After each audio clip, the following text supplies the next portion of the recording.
Masih banyak hal yang harus kukatakan kepadamu, tetapi sekarang kamu belum dapat menanggungnya. Tetapi apabila Ia datang, yaitu Roh kebenaran, Ia akan memimpin kamu ke dalam seluruh kebenaran, sebab Ia tidak akan berkata-kata dari dirinya sendiri, tetapi segala sesuatu yang didengarnya, itulah yang akan dikatakannya. Dan Ia akan memberikan kepadamu hal-hal yang akan datang. Ia akan memuliakan aku, sebab Ia akan memberitakan kepadamu apa yang diterimanya daripadaku. Segala sesuatu yang Bapa punya adalah aku punya. Sebab itu aku berkata, Ia akan memberitakan kepadamu apa yang diterimanya daripadaku. Amin. Kurresmana.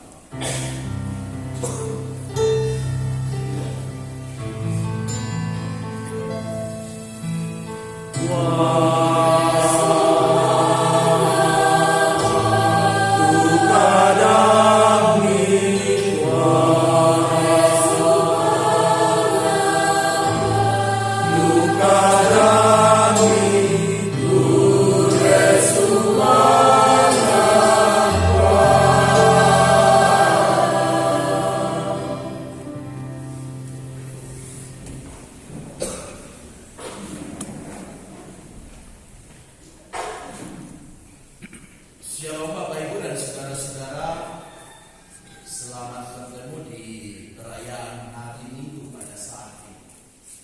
Kepala majelis gereja Dina Mane Kusai Dete Lolai mimbarna Lolai. Pertama kalinya saya naik mimbarnya Lolai, makanya maaf rondo nanti. Ya, saya sudah hampir 8 tahun di Kepala Pitu. Mane dari Kadale mungkin di belakang mimbarnya.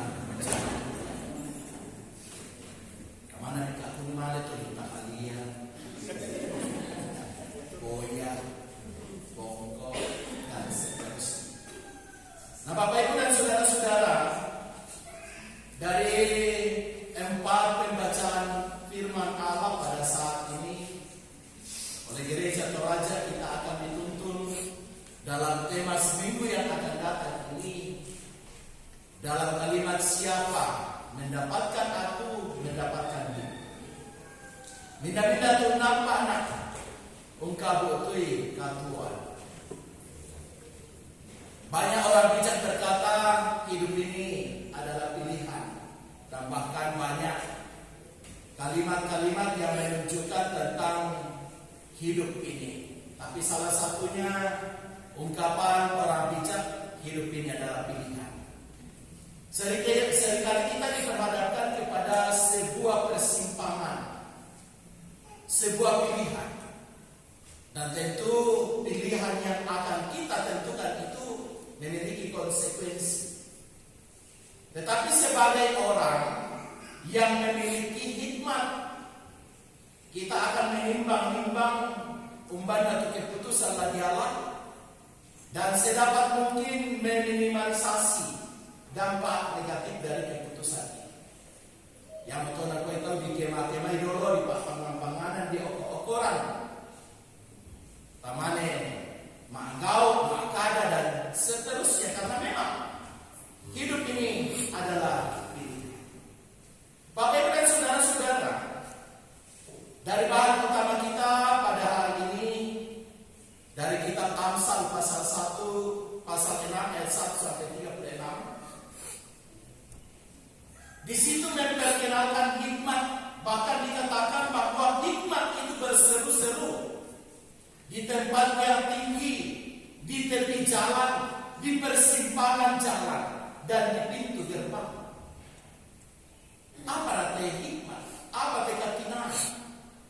Kalau dalam kitab Amsal menggambarkan hikmat itu adalah Allah sendiri yang terwujud dalam Yesus Kristus. Itu berarti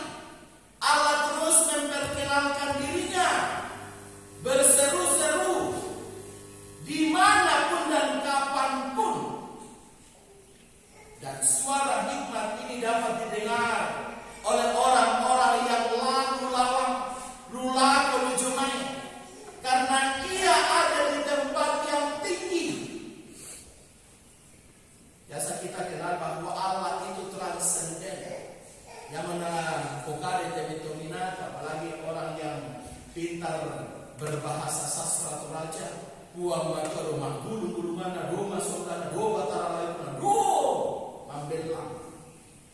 Artinya apa orang dan saudara-saudara? Allah itu ada di tempat yang tinggi yang tidak terjangkau oleh pikiran manusia. Nah, budak kata kita atau serani bertemu lah orang yang tanya itu apa tuh datangnya Tuhan. Kita mau berusaha menjangkau pikiran dan rencana Allah dalam kehidupan kita. Nah, yang datangnya susi itu datang mata yang mau kita stres. Banyak orang sombong-sombong rohani lah merentangnya lah merelamfi. Tujuan apa takarannya puang matuan. Ada katekisasi bertanya ke saya, Pak, waktu Tuhan Yesus mati di atas kayu salib berarti kosong surga. Kosong pada surga kan? Mengenai Yesus Kristus adalah Allah. Allah yaitu Yesus Kristus. Nah, ketika Yesus Kristus mati di atas kayu salib, sunyi senyaplah surga. Yang mati ialah manusianya. Karena Yesus Kristus manusia sejati dan Allah sejati, 100% Allah, 100% manusia. Ketika Yesus mati di atas kayu salib, yang mati ialah kemanusiaannya. Bahkan dalam kitab Petrus dikatakan roh Yesus Kristus ketika mati, ketika manusianya mati, dia berkuasa di dunia orang mati. Yang betul adalah Paulus. Apa laku mapari? Hidup dan mati ketika dalam Kristus adalah keuntungan. Saya mati tetap beruntung dan ada Yesus di sana di dunia orang mati. Apalagi ketika saya masih hidup ada Yesus. Nah, Bapak Ibu dan saudara-saudara, Yesus Kristus yang adalah hikmat itu senantiasa menawarkan dirinya untuk senantiasa dipercayai. Hikmat berseru-seru dalam ayat 4 sampai ayat 5 di situ di kitab Amsal pasal 8. Di sana digambarkan tentang hikmat berseru-seru kepada para anak muda yang tidak berpengalaman. Apa pun kata tomato yang nama makan dan tomato yang berlima kita agak siapa yang berani. Bahkan banyak orang muda sekarang yang seakan-akan lebih pintar dari orang tua. Kemarin kami bersama PPK dan beberapa pendeta berkunjung ke satu jemaat. Ada majelis gereja yang menyatakan apakah di katena kaki sekolah atau menghiti Pak Tumbaden kaki buat dipilih majelis gereja. Tapi tahu tidak Bapak Ibu dan saudara-saudara, majelis gereja tempo dulu itu lebih pintar dari mahasiswa teologi sekarang. Pokoknya bilang upaya karena dia dari itu. Apalagi untuk guru jemaat tempo neno. Kemarin kita di Bapak khusus tangan itu doa bulan. Nah sudah jadi tak kalau boleh siapa? Sudah jadi tak kalau jemaat boleh di bagus teologi. Apalagi jemaat persidangan itu juga apa ini nampak kata gereja. Apa kita jatuh tempo? Ini dibuat kekudusan untuk pasal apa atau apa kira orang yang telah ditandai sampai ngapun gereja Tuhan. Firman Allah. Ya nanti atau dulu tu apa kita tidak bab dalam pengakuan gereja Tuhan. Jadi pokoknya gereja itu yang kami diri orang baru baru tata gereja sampai ngapun. Biar naya tu tempo ini itu mati. Oh, mari riwang meresuan tata gereja itu baru besar. Ngapun. Makanya jangan tiru-tiru aja. Tak siapa dong dia cuma jadi sekira tempo ini orang. Masalah itu. Bapak Ibu dan saudara-saudara, mengapa hikmat Allah itu berseru-seru kepada anak muda digambarkan dalam ayat 4 dan 5 sebagai orang yang tidak berpengalaman. Anak muda seringkali diperhadapkan pada persimpangan jalan. Dan kalau salah pilih, dia akan terjerumus. bukan hikmat. Hikmat yang memperkenalkan dirinya sebagai pribadi yang mengatakan kebenaran. Hikmat yang memperkenalkan dirinya sebagai sebuah keadilan yang tidak berbelit-belit. Hikmat adalah sesuatu yang lurus. Dia menjauhi kefasikan, kebebalan. Seharusnya dirinya diterima lebih berharga dari apa yang berharga di dunia ini.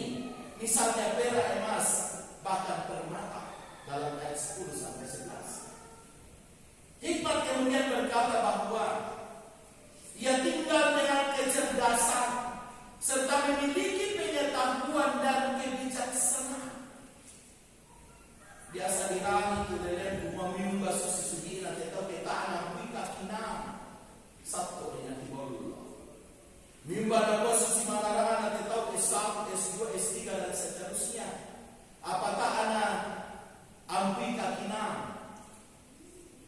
Pengetahuan hanya untuk dirinya sendiri. Maka yang sudah ternyata melarang dalam dipilih majelis gereja nokat.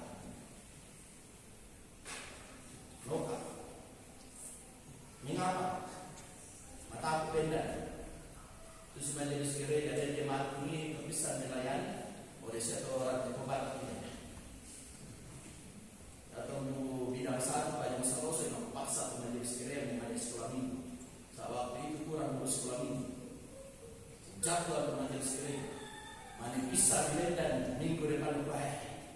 Lahadiran nakun kambina. Baik. Kami nanti orang sama-sama dalam suatu pasien mengajar sekolah ini. Kalian tidak cuma tidak akan tahu. Misalnya pada apa? Misalnya pada apa kemarin? Makanya saya paling jengkel mendengar ketika ada rapat-rapat di lingkup gereja daya di sekolah itu di Tiroko. Mengapa saya tolak ketua BPK di KP pada persidangan? Karena saya lebih fokus pada sekolah minggu. Nah, tanda yang terhadap kobar karena saya dari bawah terkolej di sekolah minggu. Karena saya mau melihat generasi gereja Toraja ke depan. Mungkin pembangun di gereja semewa lewat kita ada dibangun untuk tolong 15 tahun, 20 tahun ke depan. Kosong dapatnya. Firman. Dulu pertemuan gereja biasa pengurusnya majelis gereja bersama rapat bersama pengurus OIG kita dalam rangka Kamnata atau Pasca tidak bukan.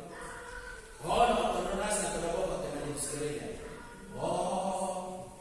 Biko Pak Atulanan pun yang betul pendek terlumayan. Pikiran fungsinya majelis gereja bukan berarti dia lebih tinggi dari kamu.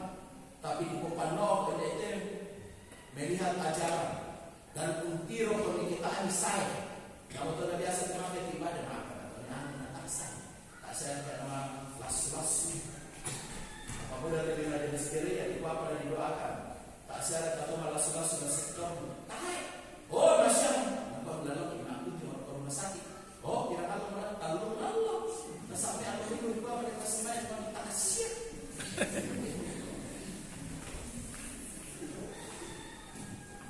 Bapak Ibu dan saudara-saudara, hikmat yang akan menuntun kita pada kebenaran bukan menganggap diri lebih penting dari orang lain, tetapi menyerahkan diri untuk dipakai oleh Tuhan. Hikmat lebih tinggi dari kecerdasan, hikmat lebih tinggi dari pengetahuan. Lalu Bapak Ibu dan saudara-saudara, bagaimana caranya kita memperoleh hikmat? Bagaimana caranya kita betul-betul bersekutu dengan sang hikmat itu yaitu Yesus Kristus? Tidak lain dalam Amsal 1 ayat 7. Takut akan Tuhan adalah permulaan. Anak muda. Permulaan. Takut akan Tuhan. Inayari popendoro-doro. Tungkat aku kuat matua lakukan Tuhan. Lalu kemudian membenci kejahatan, membenci tipu muslihat dalam ayat 13.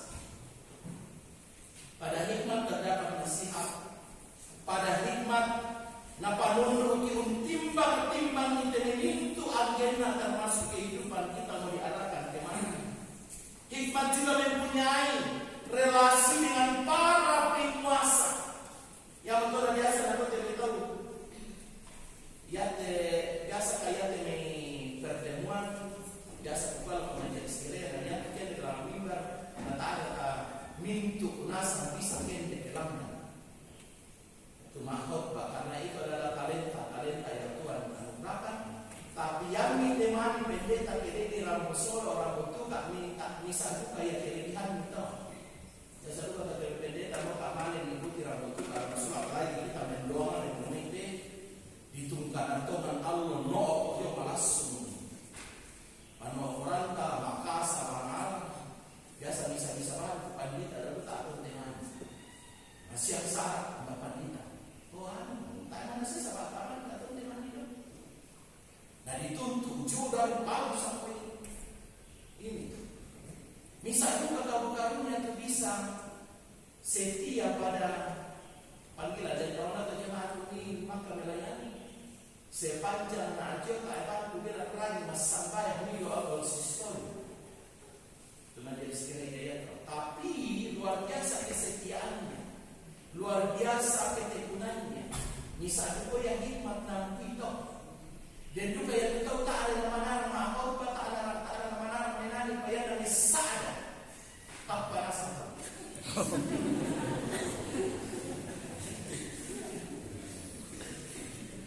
bisa dimakan tetapi betul-betul orang yang menang, betul-betul orang dia karena yang keluar dari mulutnya ialah kalimat-kalimat yang penuh dengan hikmat. Yang keluar dari mulutnya adalah kalimat-kalimat yang menyejukkan. Tidak banyak.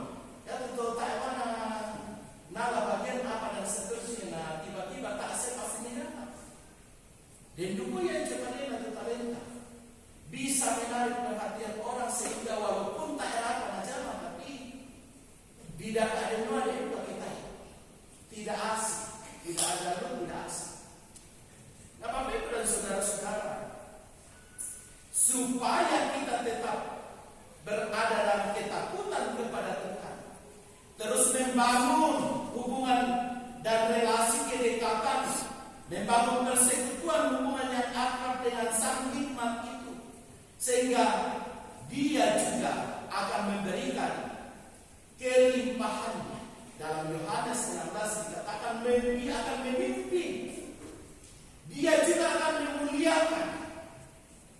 Dia juga akan terus memberitakan kehendaknya kepada kita. Karena kita senantiasa berada pada kerendahan dia. Hikmat juga mempunyai relasi dengan para penguasa dalam ayat 15 sampai 16. Ia tidak sulit dicari orang tua dan saudara-saudara. Dan orang yang tekun, orang yang setia pasti akan mendapatkannya. Karena itu dalam Roma pasal 5 bacaan yang kedua tadi, di situ kita diajak bagaimana kita tekun dalam penderitaan karena ada pengharapan. Tekun dalam penderitaan karena ada pengharapan.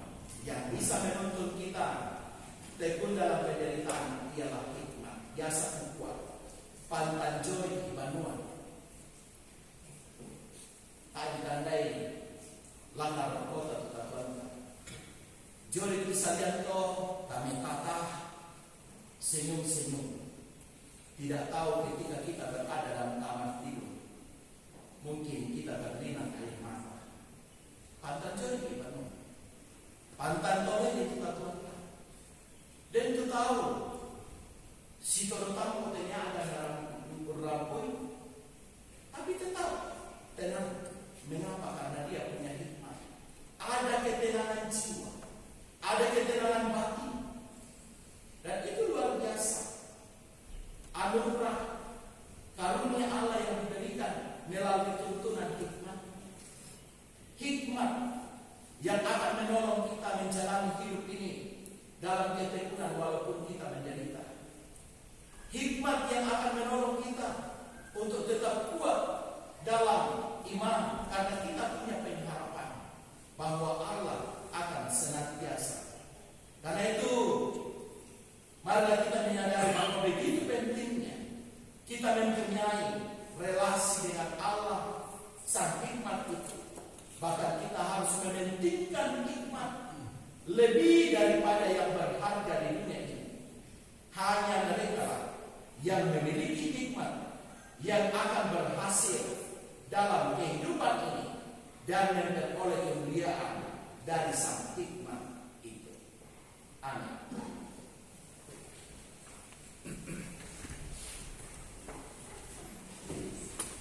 Mari dengan penuh kerendahan kita tunduk sejenak dalam satu yang kita mengundang hikmat Allah yang akan terus menguasai hidup kita, menjalani kehidupan ini dalam berbagai macam dinamika hidup.